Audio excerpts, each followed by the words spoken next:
A cluttered mind will always create a complicated life. But a clear mind, that's where real power begins. Right now, your mind is carrying way too much. You feel it. The overthinking, the stress, the constant mental noise that never seems to turn off. Even when your body is at rest, your brain is still running. You're not lazy. You're not broken. You're mentally overloaded. And until you fix that, no goal, no habit, no life upgrade will truly stick. This isn't just another feel-good video telling you to stay positive. This is your wake-up call. If your thoughts have been heavy, if your focus is all over the place, if you keep starting and stopping because you feel stuck or burnt out, this video is the reset your mind needs. Real talk, real solutions. Step by step, simple, powerful changes that clear your thinking, strengthen your discipline, and get you back in control. We're breaking down why you feel off, why you procrastinate, why you get distracted easily, and what to do about it. You'll understand how to stop escaping your emotions, how to handle chaos, how to stop doubting yourself, and how to build the kind of mindset that doesn't just survive, but leads. This isn't about being perfect. It's about finally feeling free in your own mind. If you've ever said, "I know what to do, I just can't seem to do it," then this is for you. Don't scroll away. Don't click off. What you hear in the next few minutes can completely shift how you think, how you feel, and how you show up every single day. This is how to detox your mind. And once you start, your old patterns won't survive the new you. Stay until the end. Watch it all the way through. The clarity you've been chasing starts right here. Chapter 1. You're not lazy. You're mentally overloaded. You don't have a laziness problem. You don't lack ambition. You're not falling behind because you're incapable. The truth is, your mind is carrying too much, and nobody ever taught you how to unload it. That's what's been holding you back. It's not your character. It's not your desire. It's the weight of mental chaos that's been running your life from the shadows. Right now, if you feel tired no matter how much you sleep, if you struggle to finish simple tasks, if your energy comes in short bursts and fades before you make real progress, then you need to hear this. You're not broken, you're overloaded. And when your mind is flooded, your body shuts down. You scroll, you stall, you wait for the motivation to hit you like a lightning bolt, but it never does. You've convinced yourself that you're just lazy, that you just don't have the drive others seem to have, but deep down you know that's not the truth. You've seen yourself push through things before. You've had moments when you were unstoppable. The fire's not gone. It's just buried beneath the noise. And until you clear that noise, nothing's going to change. Mental overload doesn't scream at you. It creeps in silently. It builds up with every unfinished task you tell yourself you'll get back to. It multiplies with every notification, every conversation you didn't really want to have, every decision you forced yourself to make without clarity. Your mind becomes a battlefield, not because you're weak, but because you're constantly under attack by distractions, expectations, regrets, and uncertainty. That's the kind of war no one sees. It doesn't leave bruises on your body, but it bruises your drive, your vision, your self-respect.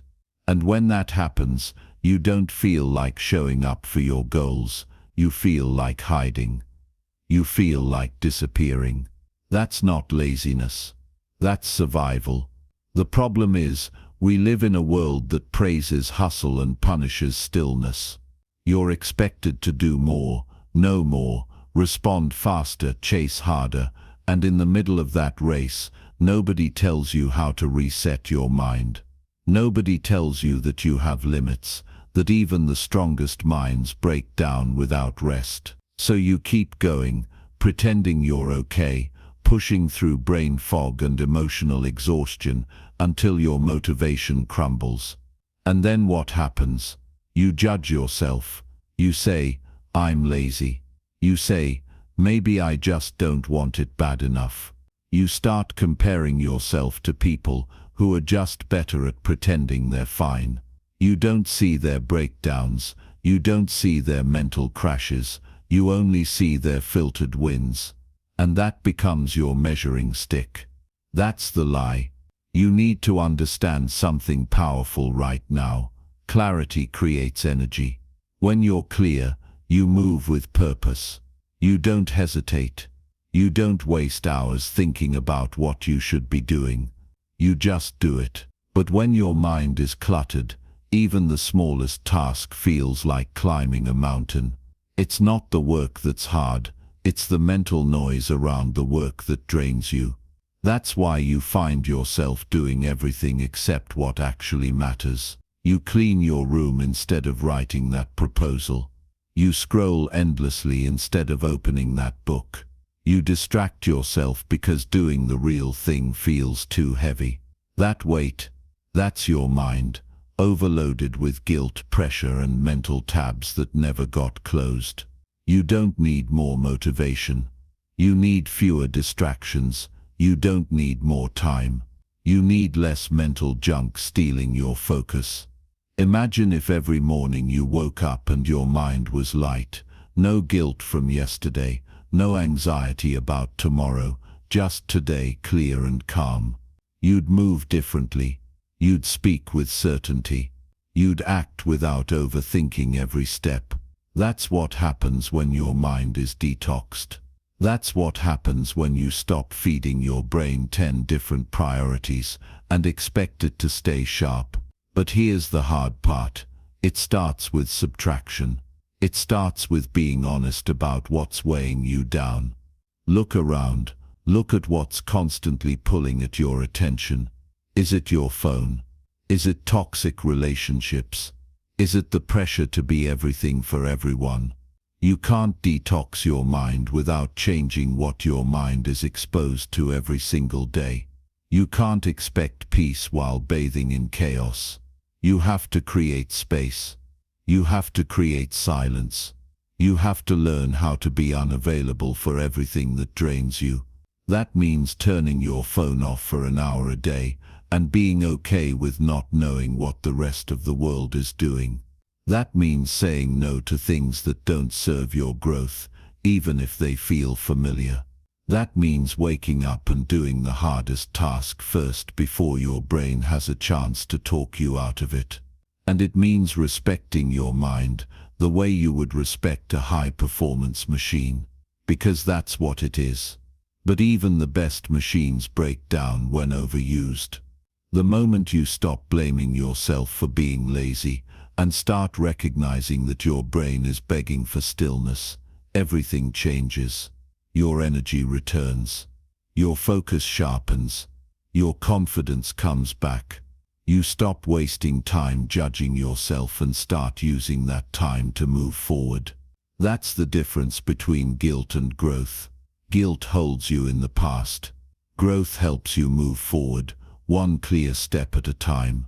If you want to make progress, stop trying to do it all at once. Focus on one thing. Clear the noise. Get brutally honest about what you can remove from your life today. Not tomorrow, not next week, today.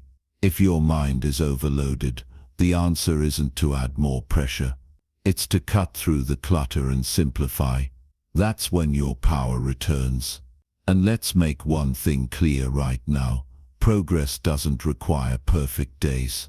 It requires clarity, consistency, and courage. Courage to step away from distractions. Courage to choose the hard thing over the easy escape. Courage to believe that you're not lazy. You're capable, powerful, and ready to rise once your mind is free. Your mind is not your enemy. It's not fighting you. It's fighting everything you've allowed in that doesn't belong. The opinions, the noise, the pressure, the past. When you clear it, even just a little, you'll feel the difference in your body. You'll feel lighter. You'll breathe deeper. You'll want to move again. That's not laziness disappearing. That's clarity taking its place. So here's the truth. You are not lazy. You are tired of carrying thoughts that don't belong to you. You are done living under the weight of unmade decisions. You are exhausted from trying to please everyone except yourself. And that ends now.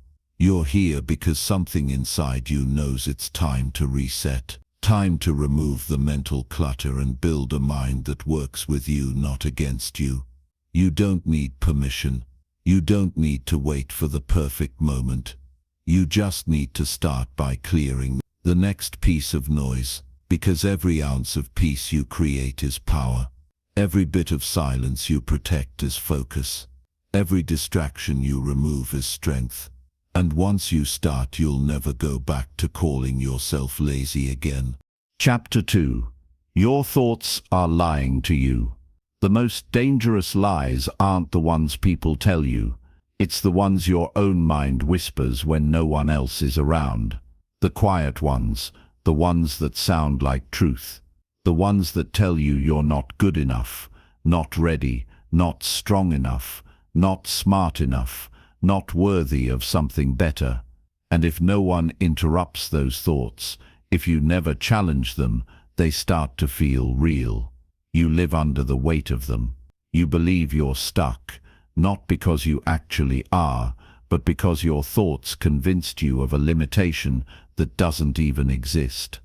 And if you let those lies go unchecked long enough, they don't just affect what you think, they affect how you live. They affect what you try, who you talk to, what you believe you deserve, and ultimately, who you become. Let's get one thing straight right now. Your mind is not designed to keep you happy. It's designed to keep you safe. That means your brain is constantly looking for what could go wrong, scanning for danger, protecting you from risk, even if that risk is just embarrassment or uncertainty. That's how self-doubt starts. That's how fear builds. That's how anxiety grows roots. Not because you're broken, but because your brain is trying to protect you with outdated programming. And when that programming goes unchallenged, it becomes the lens you see yourself through. You don't just have doubtful thoughts, you start becoming a doubtful person. You don't just feel insecure, you start believing that's who you are. And that's where the damage happens, not because you aren't capable, but because your thoughts have become your prison guard.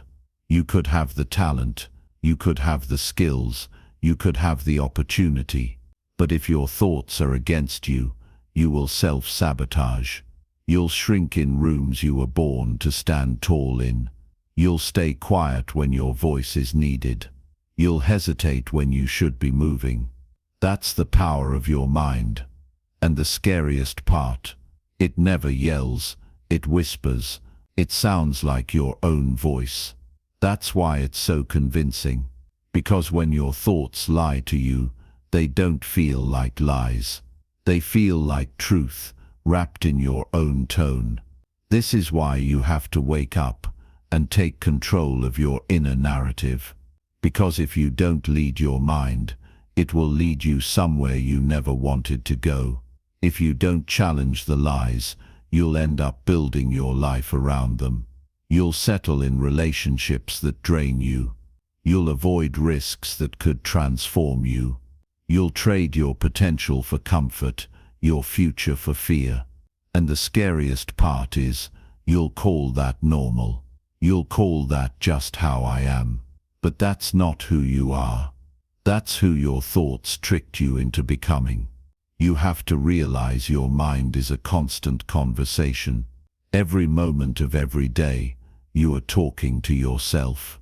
You're narrating your experiences. You're interpreting your life. You're assigning meaning to everything. And if you don't take control of that internal dialogue, it will destroy you from the inside out. It will convince you that failure is final. That rejection means you're not enough. That discomfort is danger. That change is a threat. That growth is too risky. But none of that is real. It's just fear in disguise. It's just your thoughts trying to keep you inside the cage they've built for you. The truth is, most of the limitations you think you have are just thoughts you've repeated so many times they've hardened into beliefs. Thoughts like, I'm not disciplined, I always mess things up, nothing ever works out for me, I'm just not a confident person. These aren't facts, these are mental habits, and habits can be broken. But you have to decide that you're no longer going to be bullied by your own mind. You have to get aggressive about changing the script. Not just positive thinking, not just surface-level affirmations. Real, grounded, disciplined self-leadership. That means when a thought shows up and tries to hold you back, you stop and ask, is this true? Is this useful? Is this leading me where I want to go? And if it's not, you rewrite it. You drop it. You move forward without it. Because here's the thing. Your thoughts are not commands. They are suggestions. You do not have to obey them. Just because you think something doesn't mean it deserves your energy. Your power comes from the ability to choose your response, to override the noise, to decide what story you're going to live by. And the best part, the more you practice this, the stronger you get. You train your mind like a muscle. At first it's hard, the lies are loud. They feel automatic. But over time, with repetition and awareness, you start to reclaim your power. You stop reacting to every thought like it's a signal from the universe. You slow down. You get calm. You observe. And from that place of awareness, you act, not from fear, not from insecurity, but from clarity. And that's where your life begins to change. Because when your inner world becomes clean and clear, your outer world follows. You make better decisions.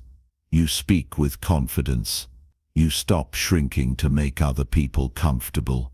You stop living in the shadow of your fears. You stop apologizing for your own ambition. You stop hiding behind doubt. You become who you were meant to be. Not because you added something new to your life, but because you finally stopped letting your thoughts lie to you. It's time to remind yourself that you are not your thoughts. You are the awareness behind them. You are the one who gets to choose what to believe, what to ignore, and what to act on. You are the one who gets to decide if this is the chapter where your story gets smaller, or the one where it finally begins to expand. You are not too late. You are not too damaged. You are not too far behind. Those are all lies your mind tells you to keep you still. And today is the day you stop listening. You can choose a new thought. Right now, you can choose to believe in your ability to grow. You can choose to believe that your past does not define your future. You can choose to believe that discomfort is part of your rise, not a reason to quit. You can choose to believe that you are worthy of more, not someday, not when you fix everything, but now. You can choose to walk into the next version of yourself without waiting for your thoughts to give you permission. Because if you wait for your thoughts to always feel good, you'll stay stuck. But if you move anyway, if you take action even while the fear is there, something powerful happens. Your thoughts begin to shift. Your mind starts to adapt to your new direction, and the lies get quieter.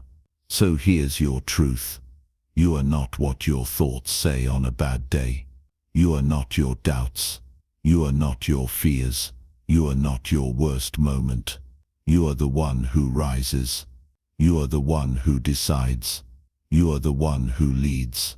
And when you take that power back, your mind no longer controls your life. You do. Chapter 3. You can't grow until you stop escaping. The life you want, the person you know you're capable of becoming, the peace you crave, It's all sitting behind one hard truth you have to face. You cannot grow while you keep running from yourself. You can't evolve when every time it gets uncomfortable, you disappear into distraction. You can't become stronger when you treat every hard moment like a signal to escape. Growth doesn't happen in convenience. Growth lives in the resistance you're trying to avoid.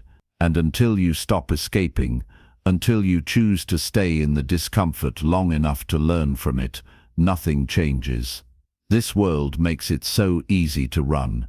The moment life gets too quiet, your phone is in your hand. The moment you feel anxious, you're reaching for food, for noise, for someone to talk to, anyone or anything that can pull you out of the moment. And you think it's harmless. You think it's just how life works now. But what's really happening is deeper. You're training your brain to believe that discomfort is danger. You're teaching yourself that pain must be avoided. You're building a habit of mentally checking out the second things don't feel perfect. And that habit becomes a prison. You don't face the fear, you scroll past it. You don't sit with sadness, you mute it with music. You don't listen to what your soul is trying to say, because the volume of escape is always louder. What no one tells you is that your breakthrough is often hidden inside the exact emotion you're trying to run away from. Your healing lives in the silence you keep avoiding. Your clarity shows up in the quiet, but it only reveals itself when you stop distracting yourself long enough to hear it. Escaping feels good in the short term, but it steals your long-term peace. It gives you momentary relief, but robs you of self-respect, because deep down, even if no one sees you avoiding your life, you see it. And that inner knowing, that guilt you carry, it adds up. It weighs on your confidence. It shows up in your lack of progress. It bleeds into your relationships. And eventually, it becomes your default setting. You were not born to numb yourself. You were not built to shrink away from every challenge. You were made to rise. You were built to face, to feel, and to overcome. But when you make a habit out of escaping the hard parts of life, you rob yourself of your own power. You never give yourself the chance to prove how capable you really are. You never develop the muscle of mental strength, because every time you hit a wall, you look for the nearest exit, instead of learning how to climb. But here's the thing, it's not about being fearless. It's not about becoming some emotionally detached robot who never struggles. It's about learning to stay. Stay when it's awkward. Stay when it's boring. Stay when it's painful. Stay when your old self would have already checked out. Because that's where the transformation happens. When you feel the urge to escape, and you don't. When you sit in the discomfort and breathe through it. When you hear your old thoughts and refuse to follow them. That's when your brain starts to change. That's when your nervous system starts to adapt. That's when the old cycle finally breaks. You can't build a strong mind while living in constant escape mode. The gym doesn't work if you leave halfway through every set. The mind doesn't grow if you exit every challenge before you finish it. Every time you run from discomfort, you reinforce the belief that you can't handle it. But every time you stay, every time you face it, you send a new message to your brain. I am strong enough. I can do hard things. I don't need to be rescued from my own emotions. And that message compounds. That message starts to build a new identity. That's how confidence is born, not from perfection, but from presence. Sit with the craving instead of giving in. Sit with the boredom instead of picking up your phone. Sit with the sadness instead of rushing to feel better. You'll start to notice something. You'll realize these emotions don't destroy you. You'll realize they pass. You'll realize that growth lives on the other side of what you've been avoiding. And slowly, your mind begins to trust you again. Your body begins to calm. your soul begins to speak. But only when you stop running, only when you stop feeding the addiction to escape. It takes strength to feel. It takes discipline to be present. It takes real courage to look at yourself with honest eyes and say, no more hiding, no more numbing, no more disappearing when things get real.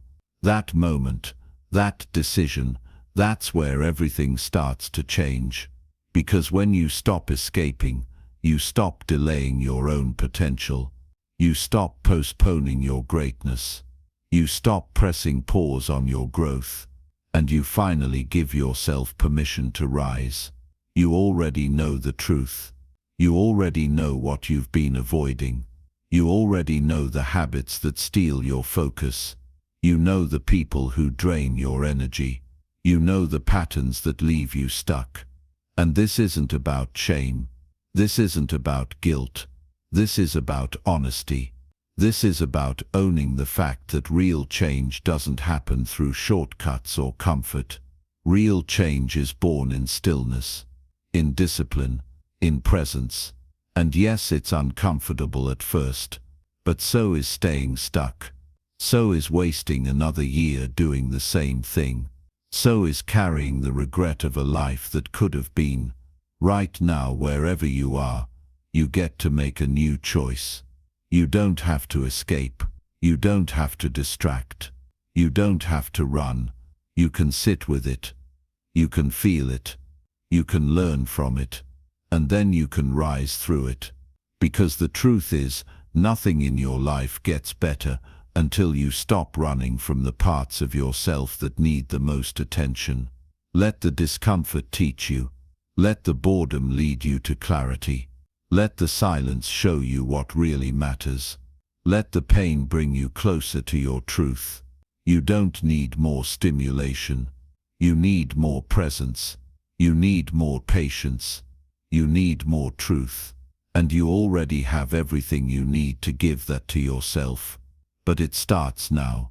It starts by choosing to stay. It starts by deciding that your growth is worth more than your escape. So next time the urge hits you to scroll, to numb, to check out, pause, breathe, stay. Watch what happens when you stop running from your own life. That's when the real transformation begins. That's when you take your power back. That's when you finally become the person you were always meant to be. Chapter 4. If you're not leading your mind, it's leading you.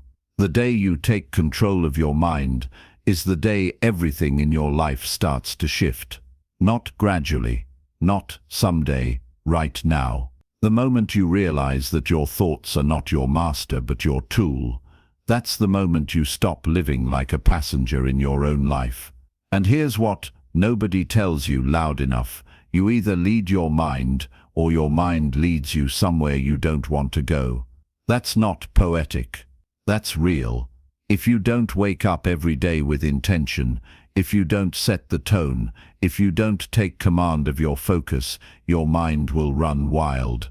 It will wander into fear, into self-doubt, into anger, comparison, and distraction, and it will keep dragging you along with it until one day you look up and don't even recognize the person you've become.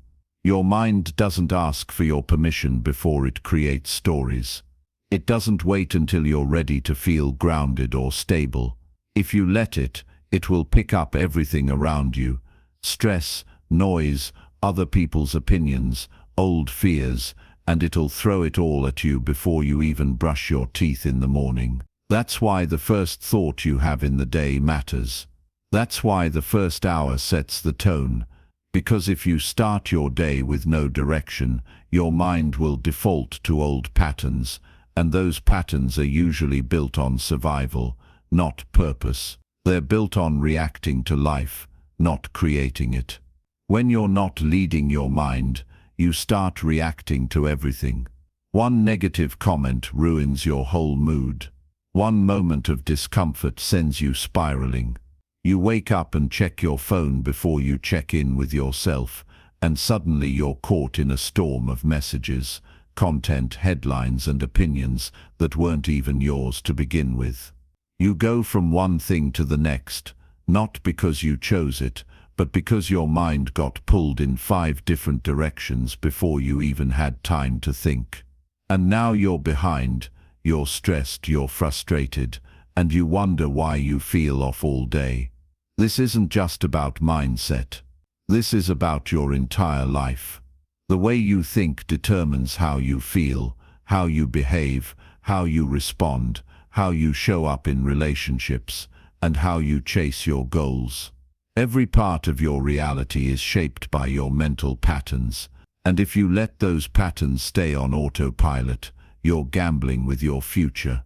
You're hoping that things will somehow fall into place while your mind is running loops of fear and indecision. But hope is not a strategy, and your mind doesn't become strong by accident. It becomes strong when you decide to take control. Think about this. Every successful, grounded, focused person you've ever admired didn't get there because they never had fear or doubt. They got there because they refused to let those things lead the way. They woke up and said, "This is what I'm doing today. This is what I believe. This is what I will focus on." And they repeated that every single day until it became their default setting. Not because they had better circumstances, but because they practiced mental leadership. You have to start doing the same. That means you don't just roll into your day. You wake up and you take ownership. You decide what you're going to think. You decide what matters. You remind yourself of your vision. You remind yourself of your values. You take your power back. Because if you don't do that, if you don't intentionally lead your mind will pull from anything and everything around it. It will grab your past. It will grab your insecurities. It will grab every memory of failure, every reason to procrastinate, and every excuse it can find to keep you small. And then it will act like it's doing you a favor by keeping you safe. But playing small doesn't keep you safe. It keeps you stuck. It keeps you silent. It keeps you stressed and tired and disconnected from the life you're capable of living. Your mind will convince you that you're not ready, that you're not good enough, that the timing isn't right, and those lies will feel real because you've never challenged them. But today is the day that changes, because from this moment forward, you are no longer the follower of your mind. You are its leader. You are its commander. You are the one who gets to decide what your focus will be, what your story will be, what your future will look like. And don't wait for the perfect moment to start. Don't wait until your mind feels calm or your circumstances are easy. You lead anyway. You wake up and lead even when you feel tired. You lead when your mind is messy. You lead through the doubt, because leadership isn't about waiting. It's about choosing. Choosing to rise above the noise. Choosing to say, no, that's not the thought I'm feeding today. Choosing to bring yourself back to center again and again, no matter how many times your mind tries to pull you off course. You're not just building a better life. You're building a better relationship with your mind. A relationship where you are the one in charge. A relationship where you don't obey every thought that shows up, but where you question, where you filter, where you align every thought with your mission, your peace and your purpose. Because a powerful mind doesn't come from avoiding challenges. It comes from learning how to direct your thoughts when challenges show up. It comes from knowing that just because your mind is busy doesn't mean it's right. Just because it's loud doesn't mean it's wise. Just because it's scared doesn't mean it's protecting you. You lead with clarity. You lead with intention. You lead with vision. You don't lead by accident. You don't let your emotions take the wheel. You don't let fear set your pace. Because you've been down that road, and it never leads anywhere new. But today you're choosing different. Today you're choosing discipline over reaction. Today you're choosing presence over panic. Today you're choosing to lead your mind like your life depends on it, because it does. And the beautiful part, the more you lead, the quieter the chaos becomes. The more you lead, the stronger your confidence gets. The more you lead, the more your actions match your values. And the people around you notice. Your energy shifts. Your results shift. Your entire life begins to take shape in the direction of your thoughts. But not just any thoughts. The thoughts you choose. The thoughts you lead. The thoughts you've trained to serve your purpose. So remember this. If you're not leading your mind, it's leading you. And if it's leading you, it's not thinking about your goals. It's thinking about your fears. It's not thinking about your future. It's replaying your past. That's why your leadership matters. That's why your discipline matters. And that's why today is the perfect day to take the wheel back and start leading like your potential depends on it, because it does. Chapter 5. You're addicted to chaos because it feels familiar. You don't need more motivation. You don't need more time. You don't even need more knowledge. What you need is peace. But here's the truth that's going to hit hard. Peace feels unfamiliar, and your mind craves what it knows, not what's good for you. That's why chaos keeps finding you. That's why you always end up in drama you didn't ask for. That's why your life feels like one emotional emergency after another, even when nothing major is actually going wrong. Because chaos doesn't need a reason to exist in your life. It only needs a routine. And if you've lived long enough with mental chaos, emotional intensity, constant pressure, and unpredictable energy, then your brain has started to believe that's your normal. So even when things start to get calm, you self-sabotage. Not because you hate peace, but because peace feels like a threat to the version of you that only knows how to function in noise. What no one talks about enough is how deeply our nervous system becomes wired to crave intensity. Not just external chaos, but internal chaos too. You're not just addicted to what happens around you. You're addicted to the mental habits you've built, overthinking, worrying, rushing, solving imaginary problems that haven't even happened yet, responding to people who don't deserve your time, replaying arguments in your head, chasing validation from people who barely understand you. It's not just toxic environments you keep falling into, it's the need to feel on edge, because that edge is where you've always survived. And now survival feels safer than stillness. That's why your life can look okay on the outside, but inside, you're always on alert. It's like your mind is waiting for something to go wrong. Like if things are too quiet, something must be off. That's not intuition, that's conditioning. That's what happens when chaos becomes your comfort zone. You start mistaking peace for boredom. You start mistaking calm for danger. And you don't even realize it. You pick fights with people who love you. You create problems when none exist. You overanalyze until something breaks. Because that emotional spike, that internal roller coaster, it feels familiar. It feels like home. And we all run toward what feels like home, even if it's burning us from the inside. Now this is where things shift. The moment you realize that your addiction to chaos is not your fault, but it is your responsibility to break. Because you can't build a peaceful life with a mind that craves disruption.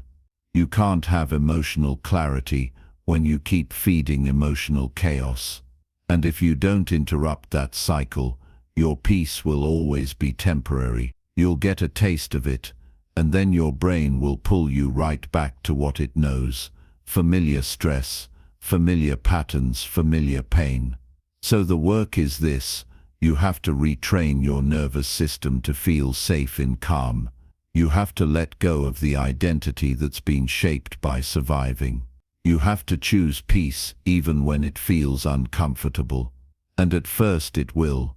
Stillness will feel strange. Quiet will feel boring. You'll think something is missing. You'll feel the urge to go back to the noise. But this time, don't. This time, sit in the stillness long enough for your body to understand it's not in danger. Sit in the calm long enough to hear your own thoughts without judgment. Let your system detox from the constant adrenaline you've been living on for years. Because once you do that, once you let your nervous system know that peace is not a threat, it will stop fighting it. And when that happens, you'll start making decisions from alignment, not anxiety. You'll stop responding to every notification like it's life or death. You'll stop needing other people's chaos to feel alive. You'll stop creating drama in your own mind just to feel something. And you'll start creating space, mental space, emotional space, spiritual space for what actually matters. Because when your mind is addicted to chaos, everything becomes a crisis. But when your mind is rooted in peace, you finally get the clarity to ask, does this even deserve my attention? That's power. That's growth. That's freedom. But don't expect the old you to let go without a fight. That version of you that's addicted to stress, that thrives in dysfunction, that finds comfort in overthinking, it will resist. It will try to pull you back. It will tell you this new peace is fake, this new calm is boring, that you need to be busy or stressed or urgent to be productive. That's the withdrawal. That's the detox. And if you can get through that, if you can push through the temptation to go back to chaos, you will experience a level of inner strength you've never felt before. Because that strength doesn't come from doing more. It comes from being still and not running from it. It comes from watching your triggers rise and choosing not to react.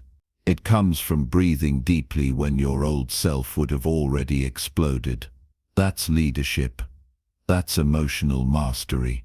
That's you becoming the version of yourself that doesn't just talk about peace but lives it. You don't need to fix everything at once. You just need to become aware. Notice when you're creating problems just to feel in control. Notice when you're responding to energy that doesn't belong to you. Notice when you're chasing intensity instead of depth. That awareness alone breaks the spell. And once the spell is broken, you begin to see just how much power you've given away to things that were never meant to hold it. You are not broken. You are not toxic. You are not damaged beyond repair. You are wired for survival. And now it's time to rewire for peace. You are allowed to be calm. You are allowed to live without constant pressure. You are allowed to say no to chaos. Even if it comes from people you love, you are allowed to protect your energy like your future depends on it, because it does. Every time you choose peace over panic, every time you choose stillness over stimulation, every time you choose clarity over noise, you are building a new default setting. One that doesn't need chaos to feel alive. One that doesn't need drama to feel connected. One that doesn't need pressure to feel purpose. So next time life slows down and your old patterns start pulling you back into that storm, remind yourself that you're done surviving. You're done performing for the noise. You're done sacrificing your peace for the thrill of dysfunction, because now you've seen what it's doing to you. You've felt the weight of it, and you're ready to be free. Free to build a life that feels light, focused and intentional. A life where peace is not a break from the chaos, but the standard. And when that becomes your standard, you won't settle for anything less. Chapter 6. You can't heal in the same environment that made you sick. Your breakthrough will never come from the place that broke you. Read that again. You cannot grow in soil that keeps poisoning your roots. You can't reach for peace in a space that feeds your stress. You can't evolve into your best self if you keep standing in the middle of everything that made you question your worth in the first place.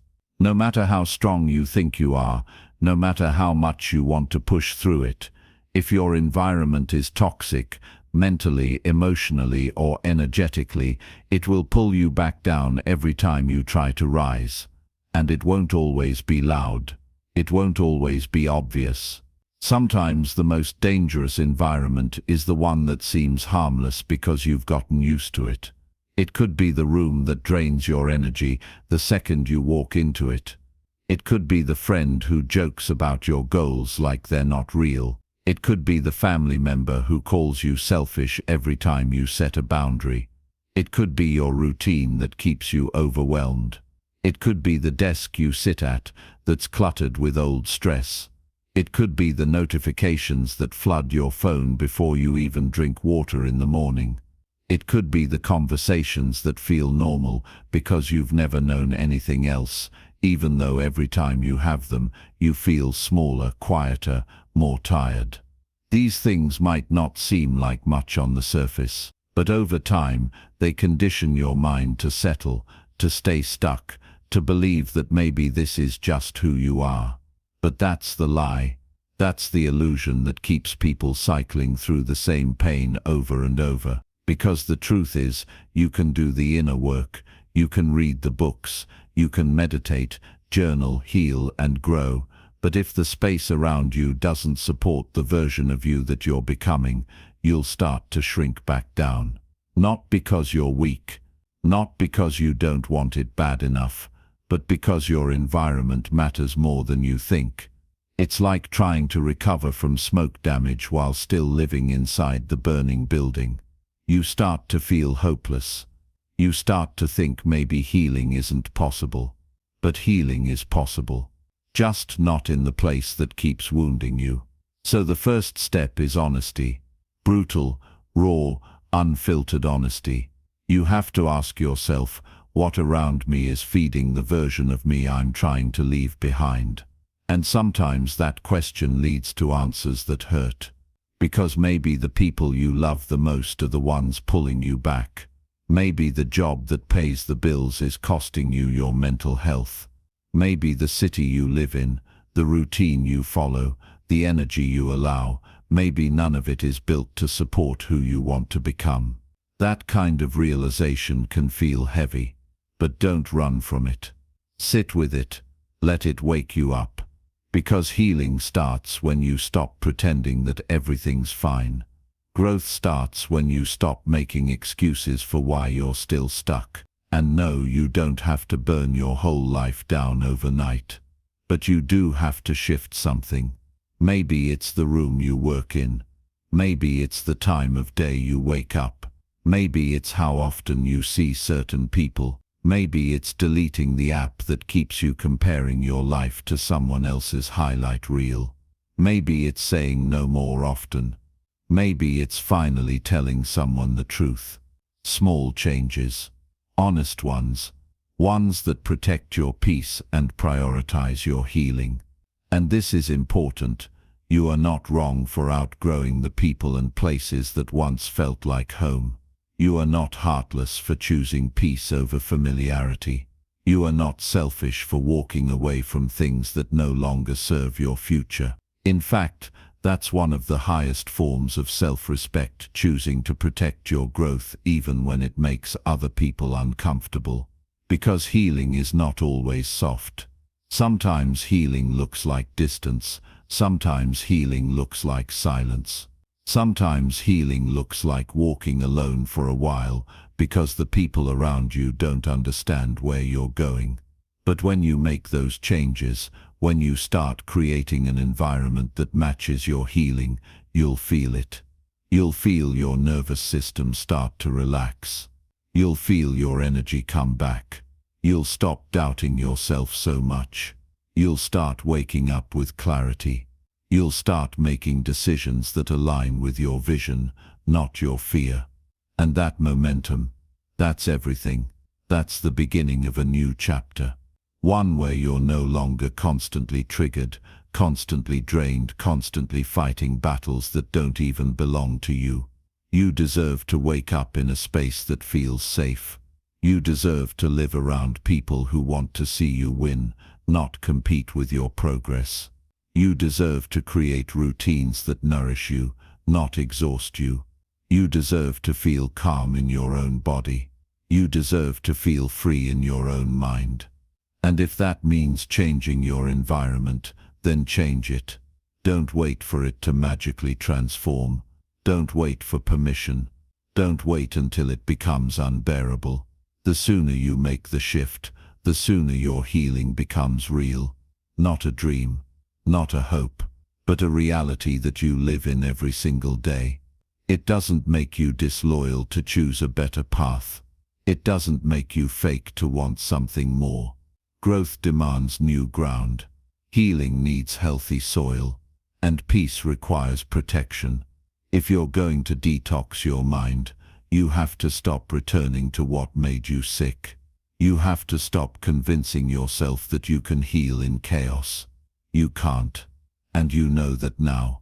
So take the steps, one by one. Build a space that feels light. Curate your energy like it's your most valuable asset, because it is. Surround yourself with voices that uplift you, with routines that ground you, with habits that clear your mind. And remind yourself every single day that you're not running away from your old life. You're walking toward a new one. One that finally makes space for the peace, the power, and the purpose you've always deserved. Chapter 7. Self-doubt is a program, not a personality. You are not broken. You are not weak. You are not someone who just lacks confidence. And no, you weren't born with less belief in yourself than everyone else around you. The truth is much simpler, but also more powerful than what you've been told your whole life. Your self-doubt isn't your personality. It's a mental program that was installed without your permission. It's a system, a script, a repetitive loop that's been playing in your head for so long that you've mistaken it for who you are. But it's not who you are. It's a pattern. It's a voice you've been listening to for years. But the moment you choose to challenge it, you begin to reclaim your real identity. The identity that existed before the world convinced you that you weren't enough. And here's what makes this so important to understand. When you believe that self-doubt is a part of who you are, you stop fighting it. You start building your life around it. You start saying no to things that you're actually capable of doing. You start talking yourself out of taking the risks that could change everything. You stay quiet when you should speak. You settle when you should demand more. Not because you lack potential, but because you've been programmed to believe that your potential isn't safe to trust, that it's a fantasy, that it's something meant for other people, but not for you. But that's the lie. That's the system that needs to be shut down and rewritten. Let's break it all the way down. Self-doubt is learned. You weren't born doubting yourself. No baby comes into the world feeling insecure. That came later, maybe from a parent who criticized more than they praised. Maybe from a teacher who made you feel small. Maybe from a friend who made fun of your dreams. Maybe from failure after failure that no one helped you process. And little by little, you started to believe the story that you weren't good enough, that you weren't smart enough, that you were too much or not enough, or unqualified or unlucky. That story got repeated in your mind until it became your truth. Not because it was true, but because it was repeated. Your brain is a pattern recognition machine. It takes whatever is repeated and stores it as familiar, and the familiar becomes your default. So if doubt was what you heard, what you saw, what you felt, then doubt became your baseline. You can dress it up. You can distract from it. But it lives underneath the surface until you rewrite it. And the only way to rewrite it is to stop treating it like your identity and start treating it like what it really is. A glitch in the code, a bug in the system, one that you didn't install, but one you have the power to delete. You don't have to believe every voice in your head. Just because it's loud doesn't mean it's right. Just because it's familiar doesn't mean it's true. The voice of self-doubt isn't some wise part of you trying to protect you from failure. It's the old program trying to keep you stuck in a life that feels safe, predictable, and small. But you were not built to live small. You were not built to exist in the shadows of your own dreams. You were made to expand, to explore, to take up space. And that expansion only begins when you finally see self-doubt for what it really is. Not a truth, but a habit. And like any habit, it can be broken. Not overnight. Not with a single motivational quote, but with a decision. A daily decision to stop feeding the narrative that you aren't ready, that you aren't capable, that you don't have what it takes. You do. You always did. You just haven't had the environment, the belief system, or the mental structure that reminds you of that every day. But that changes now. Because now you know. Now you see the game. You understand that self-doubt isn't the problem. It's the result of a system that was built to keep you from taking control. And once you see the system, you stop being a victim of it. So here's what happens when you take your power back. You stop asking for permission to believe in yourself. You stop waiting for the perfect moment to act. You stop negotiating with your fears before making a decision. You stop needing validation from people who don't even understand the vision you're chasing. You begin to move. Not because you have all the answers, but because you no longer believe the lie that says you need to be perfect before you begin. Every time you act in spite of doubt, you weaken its grip. Every time you speak up when your voice shakes, you write new code. Every time you make a move without knowing how it's all going to work out, you train your mind to trust you again. And that trust, that belief, that inner certainty, it doesn't come from avoiding failure, it comes from surviving it. It comes from proving to yourself that even if you fall, you won't break. Even if it doesn't go as planned, you'll be okay. That's how confidence is built.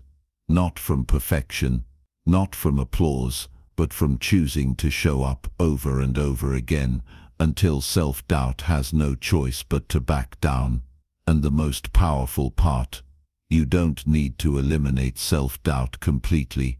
You just need to stop obeying it. Let it be there. Let it talk. But don't let it drive. Don't let it dictate the decisions that shape your future. Because the more you lead, the more you move, the more you prove to yourself that you are not your doubt, the quieter it becomes. And eventually, it just becomes noise. Background noise that can't touch your purpose. You don't need to become a different person. You don't need to wait until you feel more ready. You are already enough. You are already equipped. You are already strong. The only thing in your way is an old program that's been lying to you long enough. And now you see it for what it is. Now you're ready to rewrite the story. Not someday. Not when you feel more confident. Right now, as you are. Chapter 8. You're not behind. You're distracted. You're not falling behind. You're not late. You're not lost. You're just buried under layers of noise, notifications, comparison, and distractions that have pulled your focus away from your own path. The truth is, you're not off track. You've just forgotten how to hear your own voice. You've been so busy watching everyone else, trying to keep up with timelines that were never meant for you, trying to match speeds that don't even make sense for your purpose. But none of that is real.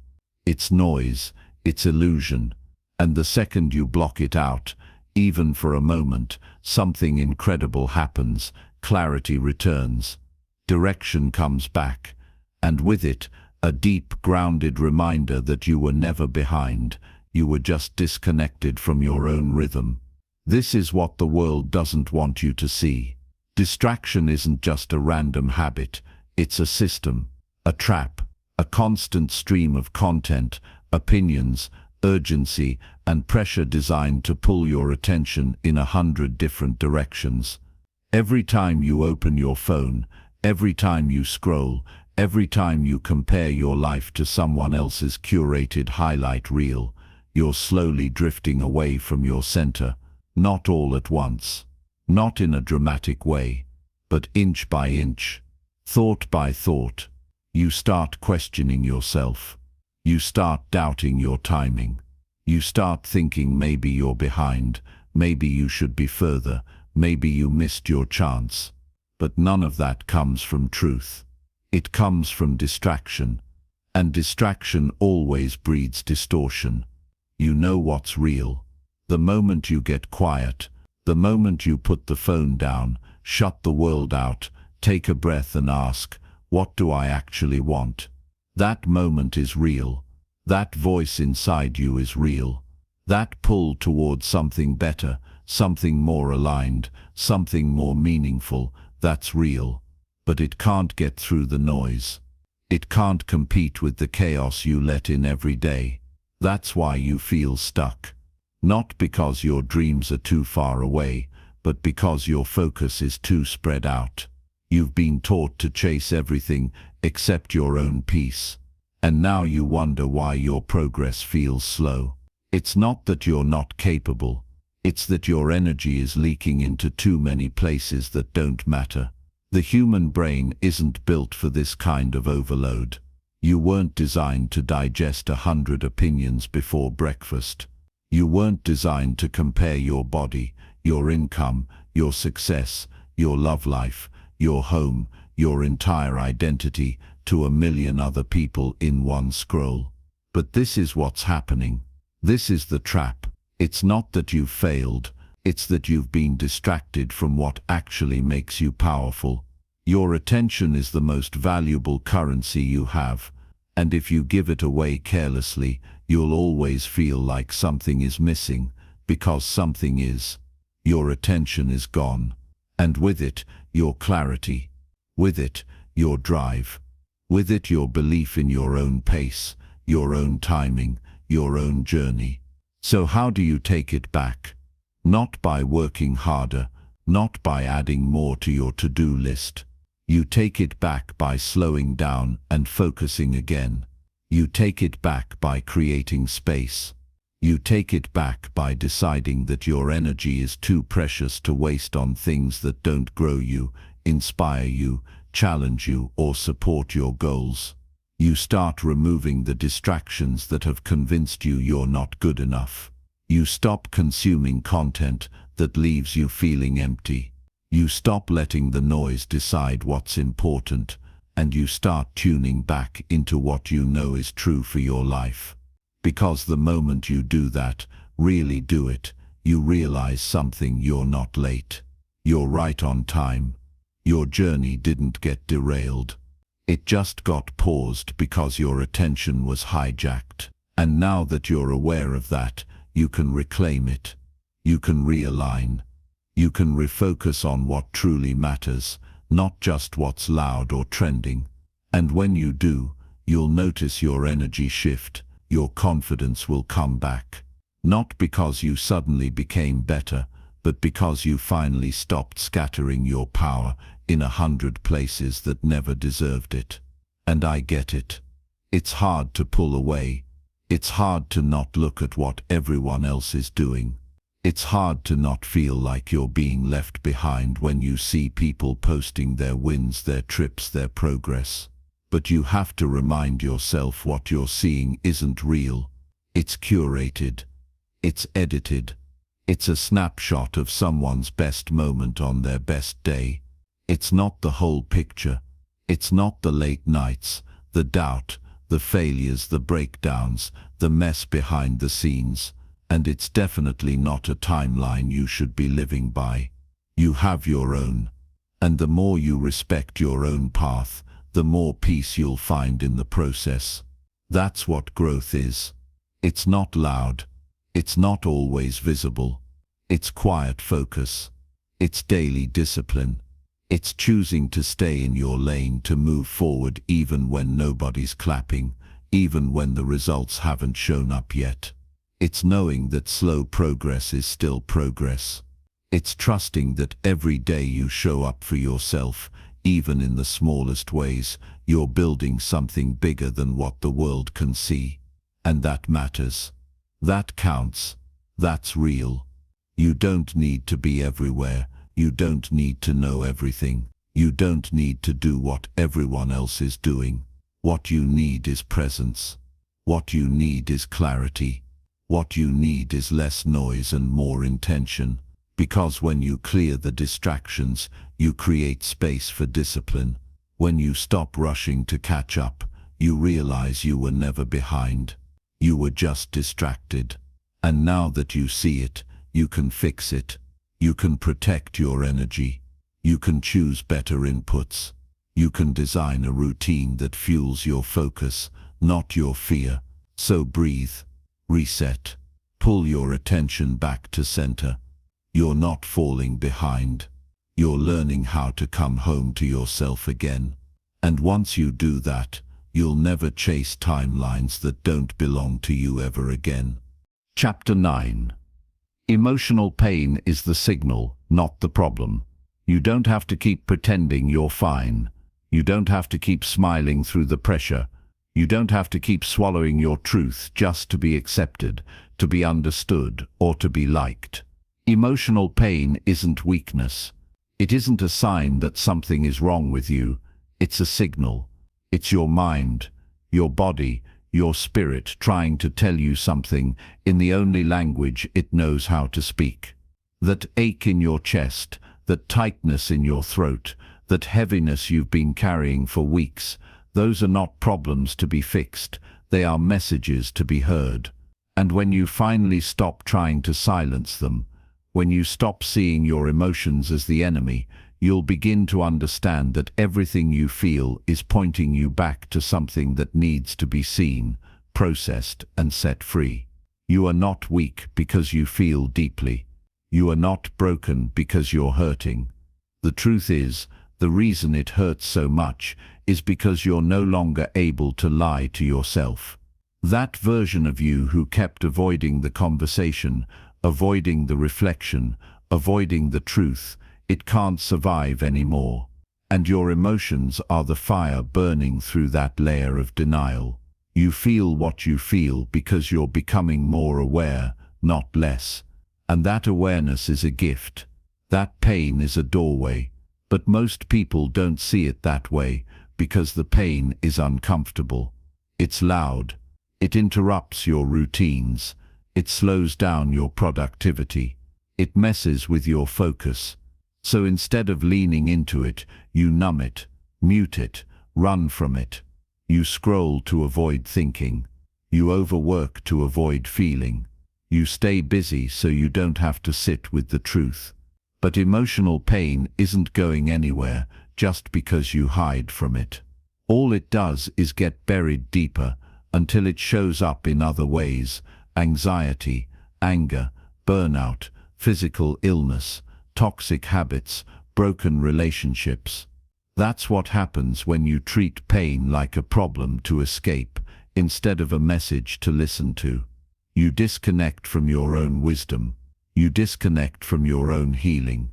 But when you shift your mindset and decide to lean in instead of pulling away, everything changes. The pain becomes less terrifying. You stop labeling yourself as sensitive or dramatic or too emotional. You start realizing that you've just never had the space to actually feel without judgment. And now that you're aware of it, you can finally break the cycle. You can stop trying to rush past the discomfort and start asking better questions. Why does this hurt so much? What am I really afraid of? What am I avoiding that I need to face? That's how you take your power back. That's how you stop letting the pain control your reactions and start letting it guide your transformation. And the truth is, emotional pain always shows up for a reason. Sometimes it's from your past, something unresolved, something unspoken, something that was never acknowledged. Sometimes it's from the present, a boundary being crossed, a value being ignored, a truth being silenced. Sometimes it's about your future, a fear of failure, a fear of rejection, a fear of not being enough. Whatever the reason, the signal is clear. Something inside you needs attention. Something needs healing. And you will never fully detox your mind until you create space for that emotional process. Not by fixing it, not by forcing yourself to get over it, but by slowing down long enough to feel it fully, to let it move through you, and to let it teach you what it came to teach. You were never meant to carry everything alone. You were never meant to smile through the weight of the world. You were never meant to suppress what you feel just to appear strong. Real strength is not holding it all in. Real strength is having the courage to face your own truth with honesty, to sit with the pain without needing to distract yourself, and to say, I don't have all the answers, but I'm willing to be here with myself anyway. That level of emotional presence, most people never give themselves that gift. They're too busy pretending, performing, pushing everything down. But that's not the life you want. That's not the kind of peace you're chasing. You want real peace. It doesn't come from avoiding the pain. It comes from walking through it and realizing it didn't destroy you. It comes from facing the memory that used to break you and realizing you've outgrown it. It comes from feeling the sadness, the anger, the fear, and then choosing to act with clarity instead of reacting from the wound. That's emotional maturity. That's self-leadership. That's mental freedom. And maybe you've never been taught how to do that. Maybe you grew up in a home where feelings weren't allowed. Maybe you were told to toughen up, to stay quiet, to suck it up. And now, as an adult, you struggle to name what you feel. You struggle to know what to do with it. You've spent years disconnecting from your emotions, and now you wonder why you feel numb, lost, or overwhelmed. That's not a flaw in you. That's the system you were raised in. But you're not stuck there. You can learn a new way. You can reconnect. You can rewire. It starts by allowing yourself to feel without judgment, to cry without calling it weakness, to pause without calling it laziness, to rest without calling it failure, to feel the full spectrum of your emotional experience and know that every part of it is valid. Because healing isn't about always being happy. It's about being whole. And being whole means making room for every emotion, not just the ones that are easy or pleasant. So if you're feeling heavy, if you're going through something, if the weight of life has been sitting on your chest, please understand this. Your emotional pain is not here to punish you. It's here to awaken you, to reconnect you to yourself, to pull your attention back to what matters, to remind you of the truth that got buried underneath all the survival. You are not too emotional. You are not too much. You are not unstable. You are simply human, and you are allowed to feel. You are allowed to heal, and you are allowed to be fully present with every part of your journey, especially the parts that hurt.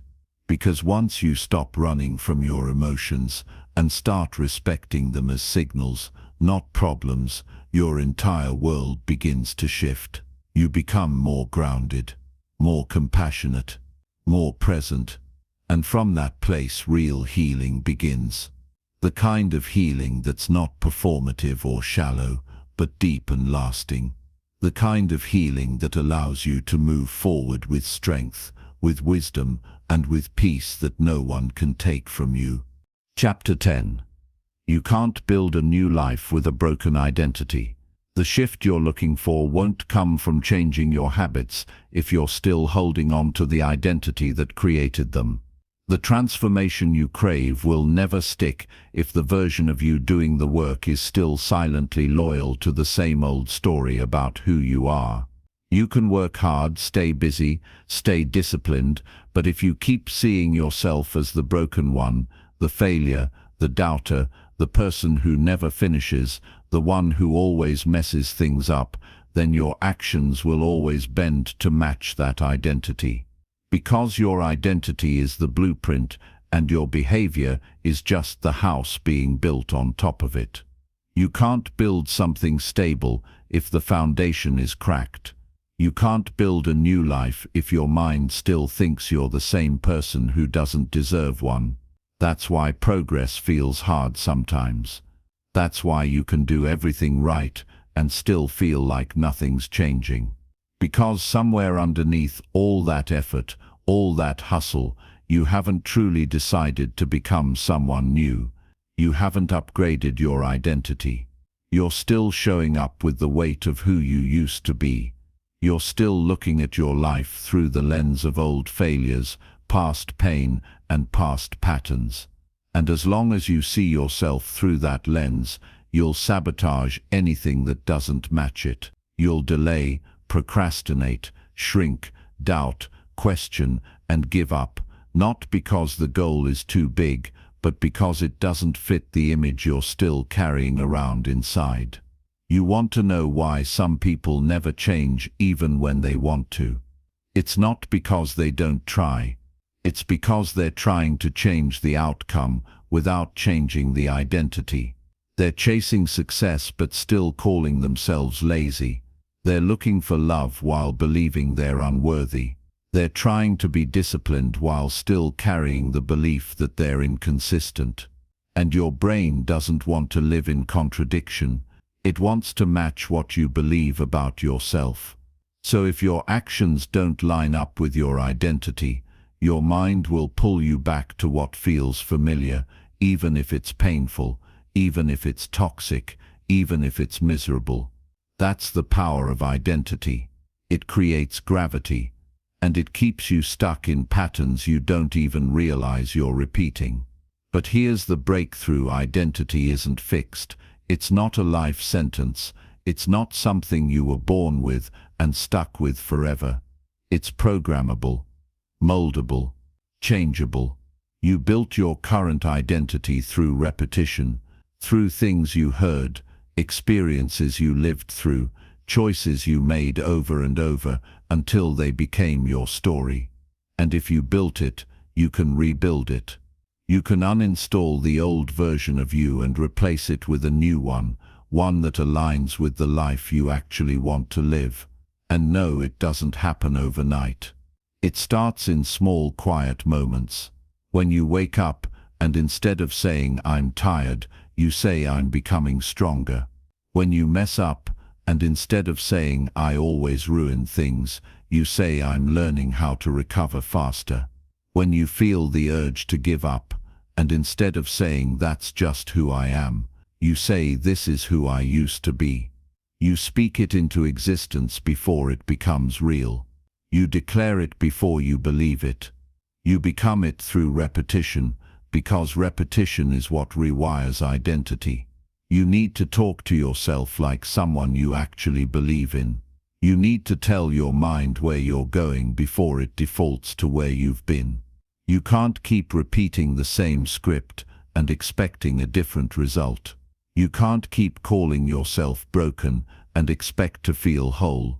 You can't keep dragging old shame into new seasons and expect to feel free. This is the turning point, when you stop waiting for your life to change and start becoming the person who can hold that change without falling back into the past. Everything you do, every choice you make, every standard you set is a vote for the kind of person you're becoming. That means your habits are not just habits, they're declarations. Every time you show up for yourself when it's hard, you're telling your mind, "This is who I am now." Every time you keep a promise to yourself, you're rewriting the old story. Every time you set a boundary, every time you do the hard thing instead of the easy one, every time you show up with integrity, you are shifting your identity from the inside out. And eventually it sticks. It becomes real. Not because life got easier, but because your mind stopped dragging you back to who you used to be. You stopped arguing for your limitations. You stopped protecting your comfort zone. You stopped living small just to stay consistent with a version of you that doesn't even reflect your truth anymore.